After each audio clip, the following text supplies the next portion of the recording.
this demo, I'm going to show you how you can set up Claude Code on Agent Platform, and YK is actually going to demonstrate how he built something really cool on there. First, I'm going to quickly show how you can set up Claude Code on Google Cloud, and then this is going to be the foundation, right? So what I've done is I've installed Claude Code on my Mac already, and if you have not done that, you can do this super easily by running these following commands. And then what I'm going to do next is actually install G-Cloud SDK. If you don't already have that, that's a great place to start because we're going to be using G-Cloud to run all of these commands.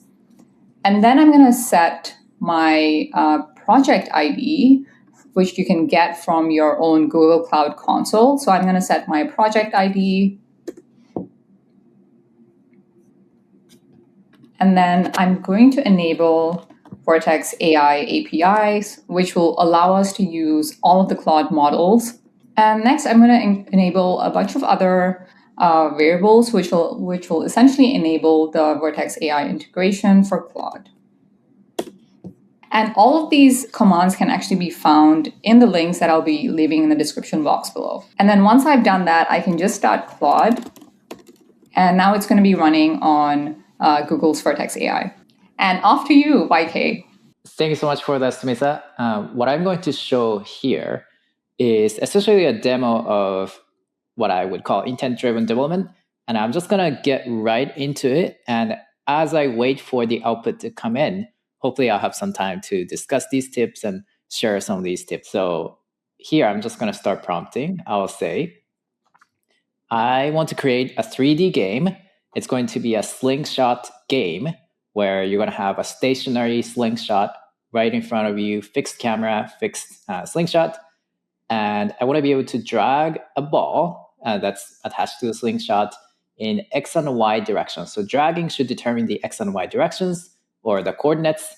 And the duration of how long I'm holding the ball should determine the Z direction. So that way I should be able to control the ball in 3 directions. And whenever I release it, farther back it is held, the faster it should shoot. And what should I use to build that? I want it to be all front-end, HTML, JavaScript, and CSS. Feel free to use libraries if you need to, but tell me the options I should use. I think that should be good enough. So as I said, this is exactly what we're doing, building a slingshot game. And one quick tip I want to share is setting up an alias. And your command, might look like this, depending on the exact OS you're using. So this is so that you don't have to type Claude every time. I mean, you can if you want, but this is a little bit faster for me that way. Okay, so here we have different options. This model is suggesting Three.js hand-rolled physics. I don't think I want to hand-roll physics. Three.js plus canon. I actually remember there's another option for physics. I remember there is another option for physics that's not canon. I don't remember what it is. Can you remind me? Let's see if that works. So as you can see, I've been talking to the agent with my voice here as I recommended earlier. There are a couple of different options for it. You can just use the /voice option, or alternatively a dedicated desktop app. I actually built a desktop app for myself, just for me. And that uses a local model. So if you want to go that route, there's that option too. So we have Ammo, Rapier. So let's go with Rapier. I did a little bit of research beforehand. Let's go with Rapier and Three.js. And then I'll say, let's create a new folder for it. Let's call it something like Slingshot Podcast because I'm building this on a podcast. And just build a slingshot. I don't have to have any targets right now. All I need is the slingshot, fixed camera, as well as a way to control it and release it. And then I'll just say manually, let's use Vite for building it. So you may have noticed that I'm in the projects folder. And I personally like to do it this way, where I have most of my projects in a single folder. It's not necessarily for everyone, but I highly recommend it so that it's convenient for the agent to be able to refer to different projects. And you can say stuff like, I want to take this element from this other project and this other element from this other project and combine them into a single project. So it's pretty helpful for that. And as you may have noticed, it's helpful to start with broader questions first and then dig deeper as you go. So these might be questions like, what architecture should I use? What libraries, frameworks should I use? And then sort of go back and forth with the agent to refine your idea over time. And I'm confident enough of this model that it knows enough for this particular problem. But if it needs more latest information, later kind of community feedback and stuff like that, you can ask it to do research on your behalf as well so that you can make better architectural decisions. Do you ever use plan mode for this, or do you just ask Claude, like, hey, don't code anything yet? Because we have a specific plan mode, but often I just end up talking to Claude instead, like a coworker. What do you prefer, YK? I don't think I ever explicitly turn on plan mode, but I know it sometimes does that on its own. So that's kind of how I do it. All right. While the output streams in, I'll just keep going with the tips. So number 5 is you want to learn to use Git and GitHub CLI well, and just CLI commands in general, because turns out CLI is really, really powerful. There's so much stuff that you can do, just starting with Git and GH. So definitely learn to do that. And here, what I'm going to do is it looks like it created this folder, and the result is already coming in.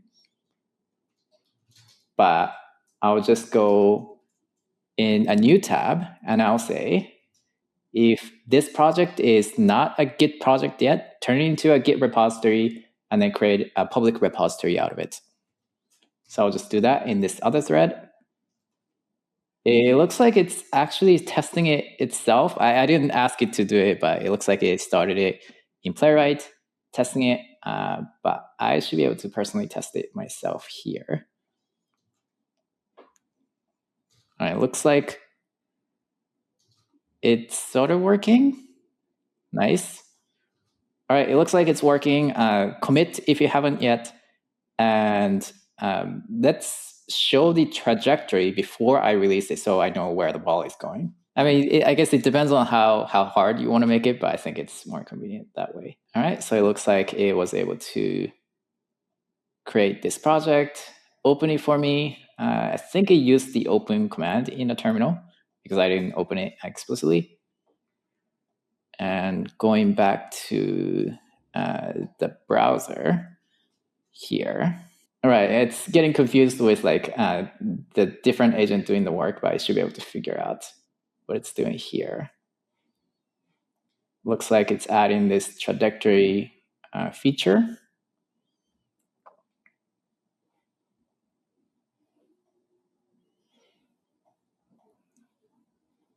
Not quite there yet. All right, nice. So it's got a trajectory. I think I can go to the next tip as it finishes the work. You want to learn to verify the output.